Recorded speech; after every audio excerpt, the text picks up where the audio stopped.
Powered by the Montana Television Network. This is the 10 o'clock news on KPAX, Montana's news leader.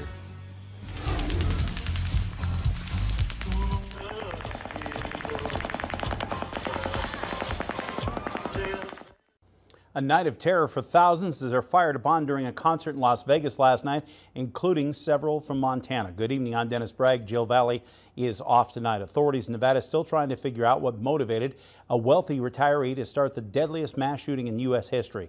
Witnesses described a horrific scene as at least 59 people attending a country music festival in downtown Las Vegas on the Strip were killed Sunday night and more than 525 injured as gunfire rained down on a crowd of thousands. The shooter had a weapons cache in his house as well, and ammonium nitrate, a common product that's sometimes used in explosives, inside his car. We should warn you, the video you're about to see could be disturbing to some viewers. CBS correspondent Kenneth Craig joins us now live from Las Vegas. He has the latest on this violent incident and what authorities are trying to figure out tonight. Kenneth? Good evening to you from Las Vegas. We are standing just a few blocks from where this massacre unfolded. Tonight, a good chunk of the Strip is shut down, and investigators are once again asking why. The massacre in Las Vegas happened just as tens of thousands of concertgoers were watching Jason Aldean perform Sunday night. At first, many in the crowd thought the gunshots were fireworks. We were really confused because we couldn't see any of the smoke. Authorities identified the gunman as 64-year-old Stephen Paddock, who took aim at concertgoers from the 32nd floor of the Mandalay Bay Hotel before taking his own life. Everyone was just like literally laying on top of each other, trying to get out of the way. Paddock had been a guest at the hotel since Thursday. Authorities found weapons in his suite, including handguns and rifles. We have recovered 23 firearms at Mandalay Bay and 19 firearms at his home in Mesquite. Officials also found several pounds of ammonium nitrate in Paddock's car, a material used to make explosives. What led Paddock to carry out the attack along the popular Las Vegas Strip remains a mystery. Officials are searching through his electronics and looking into his background. Paddock was a retired accountant, but family members say most recently he was a professional gambler who had won large jackpots. The fact that he had those kind of weapons is...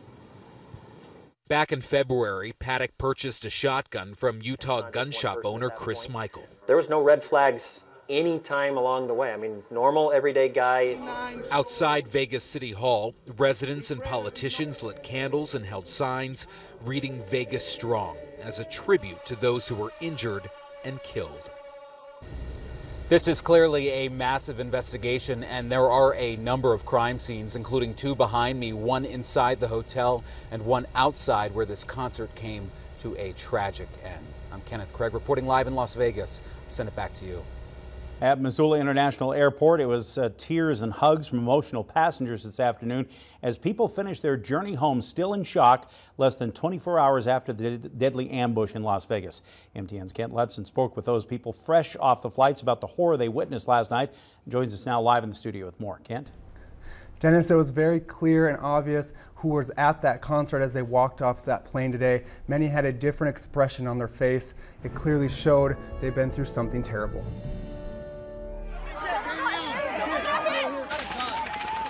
It was a living nightmare.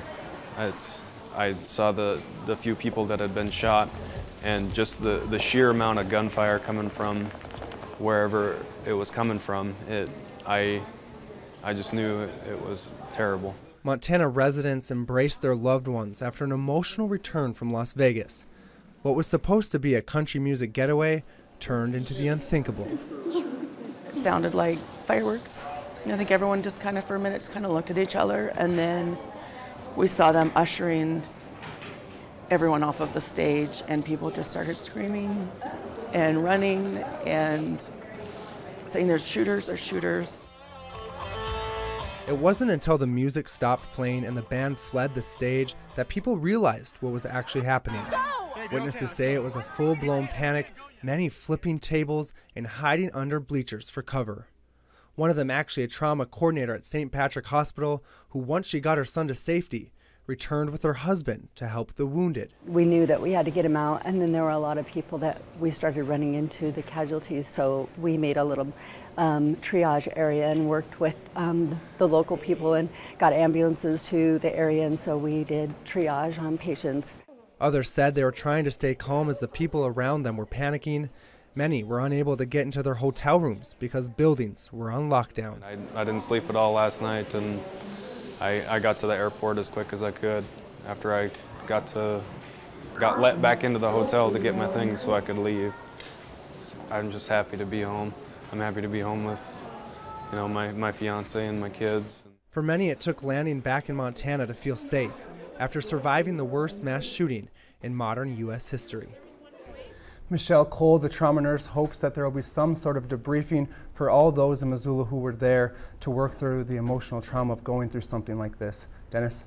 Thanks, Kent. Emotional Stories Indeed will continue to track if there is a support group set up or other efforts to help those affected by this tragedy.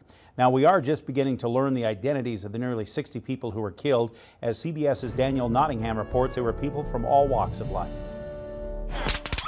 Concert goers ran over walls on top of each other and into hotel lobbies, hoping to escape the line of fire. Tom McIntosh was shot in the leg. A stranger stopped the bleeding and drove him to the emergency room in the back of a truck. Took my belt and tied my leg off and basically kept me from bleeding out, so he saved my life. The Las Vegas fire chief says he's never seen so many ambulances in one place at one time. The most severe patients who were shot or trampled were taken to University Medical Center, Nevada's only level 1 trauma center. So these patients with so many coming in so fast, we did what's called damage control, which is really just stopping the process of dying. But dozens did not survive. Sonny Melton was a Tennessee nurse who died protecting his wife from the bullets. She says she felt him get shot in the back. Lisa Romero was a mother and grandmother who worked as a high school secretary in Gallup, New Mexico. And Rachel Parker worked for the police department in Manhattan Beach, California. She was a civilian employee on the department's front desk. She was a true professional and just a truly nice person. Local hotels have offered rooms to family members of victims at no charge, and the city has set up assistance centers to help families quickly identify their loved ones. Hospitals put out a plea for blood, and locals have been answering the call. Officials say there is a 6 to 8 hour wait to donate at blood centers. They're now booking appointments for Thursday and Friday. Danielle Nottingham at CBS News, Las Vegas. More than 100 gunshot victims were taken to University Medical Center there in Las Vegas. Montana political leaders adding their voices today, those condemning the mass murders. U.S. Senator John Tester issued the statement saying there are no words that can capture the devastating loss, overwhelming anger and deep sorrow that we all feel today. In times of horrific tragedy, the strength of this nation is tested, and it's my hope that we can rise together, lift our neighbors up, and emerge stronger with healing in our hearts. Republican Senator Steve Daines issued the following statement: waking up to the horrifying news out of Vegas, I'm praying for the victims, their families, and the brave first responders. Governor Steve Bullock is asking that flags in Montana be flown at half-staff in response to the shootings in Las Vegas. Shifting gears, our other top story tonight, a big dose of winter storm for especially in north central Montana, including portions of the Flathead Valley. Here are some pictures of the snow and whiteout conditions in Glacier late this afternoon. Those pictures are from the Mini Glacier and Logan Pass web cameras. Higher elevations could see up to a foot of snow by tomorrow morning. There's also a lake wind advisory up for the Flathead Lake area, so boaters need to be watching for that. And for more on how much snow you might see in your area, let's check in with meteorologist Russ Thomas.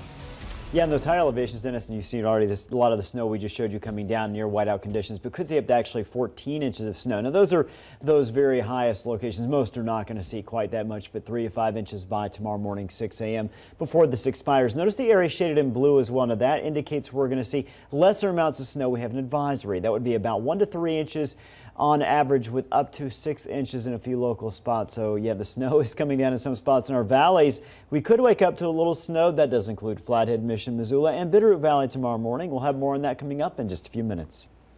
Thank you, Russ. In other news, although his initial appeals have been rejected now by both the Montana Supreme Court and the U.S. Supreme Court, convicted garage shooter Marcus Karma still has other appeal options as he continues to try and change his 2014 murder conviction. A Missoula County District Court jury convicted Marcus Karma for deliberate homicide for shooting and killing German foreign exchange student Darren Dede after he entered his open garage in December 2014. The Montana Supreme Court had already rejected Karma's initial appeal last winter, rejecting his request for a new trial. Now the U.S. Supreme Court has rejected Karma's petition to review the case, a request based on a shorter list of issues questioning whether his Sixth Amendment rights have been violated, specifically the right to an impartial jury. Obvious disappointment, but at the same time, not necessarily unexpected. Holloway tells me that's because it's a challenge to get the High Court to review a case. In fact, in this cycle, only one petition out of 9 was accepted. But that's not the end of Karma's options, as he seeks to overturn his conviction and 70-year prison sentence. This was just one phase. Marcus understands that there's still more places to go, and his next step will be seeking post-conviction relief, and that'll be evaluating our work, his attorneys throughout the process, looking for ineffective assistance to counsel type claims. And in that situation, I'll be stepping back so that another attorney can come in and review that work. That review would not only look at how the defense team presented its case 3 years ago, but new evidence and arguments that haven't been raised in previous appeals. That would potentially look for any new information, any new evidence, as well as review the work of Marcus's lawyers at trial and on appeal. Karma had previously settled a federal civil lawsuit that had been filed by Dede's parents. That was right after the criminal trial. After the break, Russ is back. Take a look at this snowy forecast for tomorrow morning. And later, the governor admits cuts will have to be made after the state budget shortfall, but he's calling on Republicans to help cushion the blow. That's coming up on KPAX.